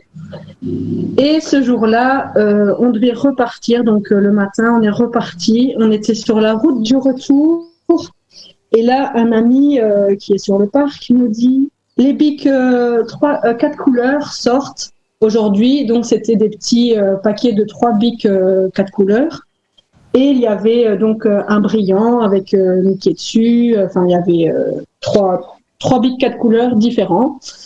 Et ce jour-là, je dis donc à Mike, « Oh, les bics sont sortis aujourd'hui et tout ça. » Et Mike, on n'était pas très loin. Donc, il me dit, « Si tu veux, on y retourne. Mais tu me dis quoi ? Comme ça, je sors à la prochaine sortie, on fait demi-tour, quoi. » Donc, j'ai pas réfléchi longtemps. Hein, j'ai dit, « Oui, ça va, c'est bon, on y retourne. » Donc, on est retourné jusqu'au parc. On est rentré dans le parc et on se dirige à la boutique où tout était déjà parti. En fait, tout ce qu'ils avaient mis au matin était parti. Et de ce fait-là, on a demandé donc à des cast members à quelle heure ils comptaient remettre des pochettes de bic. On ne sait pas, on n'a pas encore eu l'information, voilà, parce que eux ne font pas ce qu'ils veulent non plus, ils doivent attendre les informations et tout ça, et l'autorisation surtout de mettre les choses dans les boutiques. Donc voilà, et ce jour-là, on a attendu 5 heures devant la boutique après les pochettes de bic 4 couleurs. Wow. Donc voilà, juste pour faire plaisir aux gens. Et juste pour aider aussi parce qu'il y a d'autres groupes qui ne pouvaient pas être là, justement. Le destin aussi qui fait que vous y étiez au moment où il fallait y être, quoi. Ça aussi, c'est fou. Mm. C'est la magie Disney, mais des fois, on doit quand même patienter, quoi. Il faut être patient chez Disney, c'est sûr. Oui, c'est ça. Donc, il y a quand même des anecdotes autour de l'achat dans les boutiques, on est d'accord. Oui. Tout à fait. Après, nous, on a l'habitude, je vais dire, et donc, oui, on n'y pense plus. Mais c'est vrai que ces anecdotes-là, elles sont vraiment belles, quoi. Donc, voilà. Alors, est-ce que vous avez une boutique préférée entre toutes quand vous allez chez Disney, obligé, vous passez dans cette boutique? Alors, moi, j'ai une boutique préférée, ou 2, je dirais. C'est le Thunder Mesa. Donc, à chaque fois que je vais sur le parc, il faut obligatoirement que j'y passe. Et la boutique Emporium, que j'adore aussi. Donc, voilà. Fanny? Moi aussi, c'est Emporium. Mais par contre, j'aime beaucoup la boutique Harrington. Ah oui, je vois. C'est une boutique que j'aime beaucoup. Et pour Mike?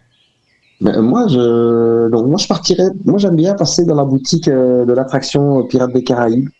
Elle n'est pas très grande, mais on reste dans le contexte des pirates. J'aime bien passer par là. C'est vrai que j'y prends pas souvent grand-chose, mais j'aime bien faire le crochet et passer par là. Et alors, ce que j'aime pas mal aussi, c'est la boutique, tout ce qui est boutique autour du château, en dessous du château. Là, je trouve qu'on est vraiment dans le monde féerique et ces boutiques sont vraiment. On a la boutique de Noël d'un côté, puis on a tout ce qui est Haribas de l'autre côté. C'est plutôt tout ce qui est boutique féerique là. Ah oui.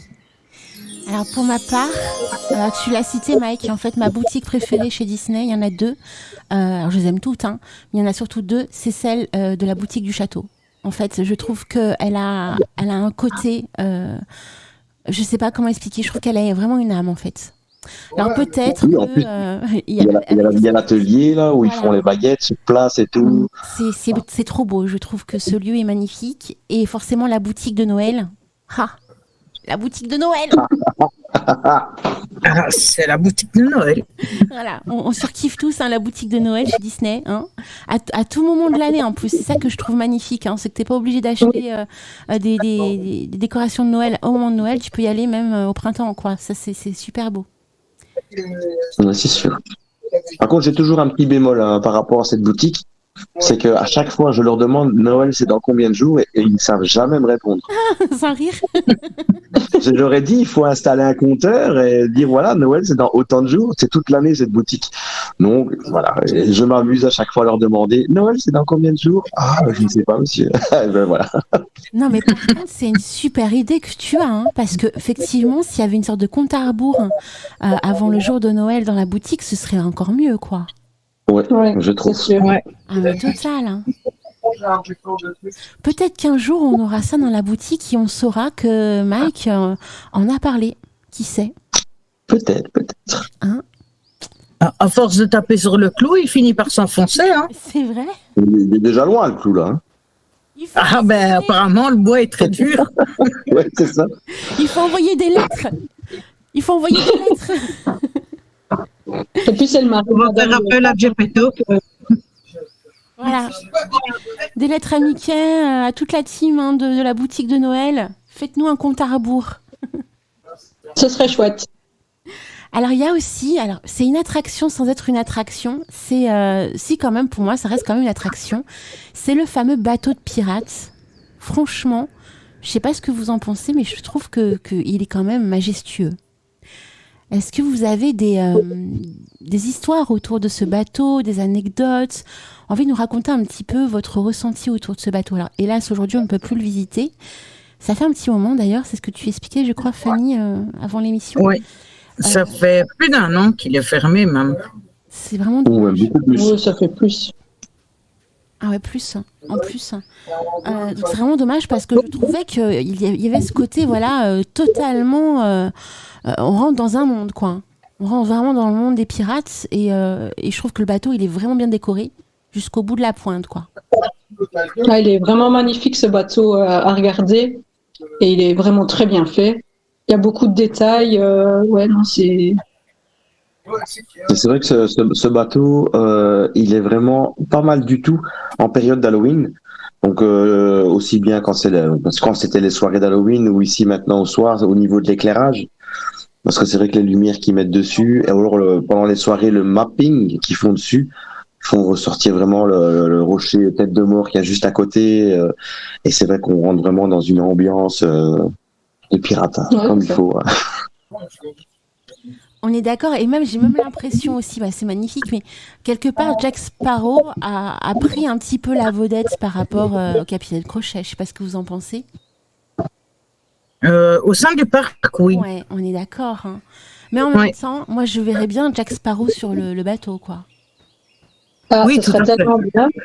Ben, ça s'est passé, donc comme j'en parlais la dernière fois, lors des saisons de Pirates et Princesses, où là il y avait des activités sur le bateau. c'est vrai. Donc là on avait Jack Sparrow et on avait le Captain Mike qui était là, et il y avait une sorte de concours où les enfants étaient 5-6 enfants qui étaient sélectionnés pour participer à un jeu.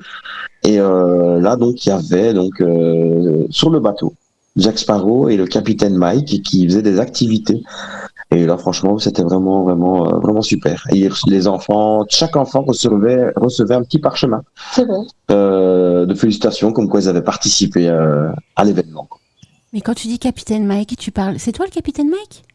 Non, c'était le personnage, Capitaine Mike, qui était avec Jack Sparrow. Oui. Ah d'accord, ok. Non, je n'ai rien à voir là-dedans. Moi. Ah mais moi j'y ai cru, hein, moi je suis dedans. Hein. Tu me racontes un truc, moi c'est bon, hein, je suis dedans. Hein. Il y a beaucoup de Mike à Disney, hein, mais Oui, c'est vrai. celui que vous entendez, c'est le mien. Peut-être qu'un jour on le retrouvera en capitaine, hein, qui sait. Ah, peut-être. Oh, c'est possible. Mais en tout cas, l'émission était superbe, les amis. Franchement, j'ai hâte de vous retrouver pour la prochaine émission. J'ai cru comprendre en échangeant avec Yann qu'il y aura certainement une surprise. Ah ah. Surprise. Surprise. On n'en dit pas plus. Mais je sais que l'ambiance va être un petit peu différente. Oui, Ah ah. on nous dira tout ça. Ok. Motus et bouche cousue alors. Et je voulais rajouter une petite anecdote par rapport à l'Adventure Island, là où il y a le bateau pirate. C'est dans la grotte juste à côté du bateau. Il y a une espèce de grotte en surface qui donne accès à des petits labyrinthes là derrière.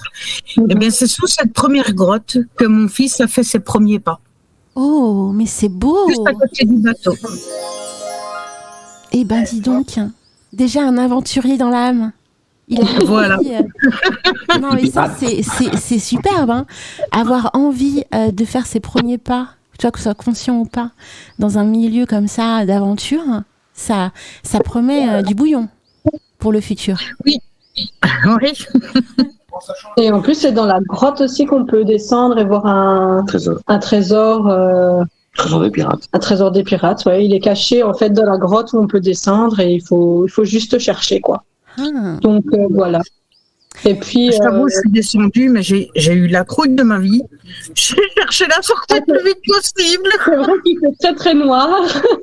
Donc si vous avez une petite lampe de poche, c'est bien. Ou alors si vous prévoyez de descendre dans la grotte, prévoyez une petite lampe de poche. Mais c'est bien aussi à faire. Après, ça prend pas tellement de temps. Donc, mais au moins vous aurez vu les petits trucs cachés de Disney. Donc voilà. Et à savoir aussi que le bateau, il me semble qu'il est en résine, mais il est pas en bois. Donc du coup voilà. Je pense que tout le monde s'en doutait un petit peu, hein, parce que le bois juste sur l'eau, ça peut faire des dégâts. Hein. Mais voilà, c'était juste une petite précision. C'est une super précision. Je rajouterais quelque chose concernant la lampe de poche.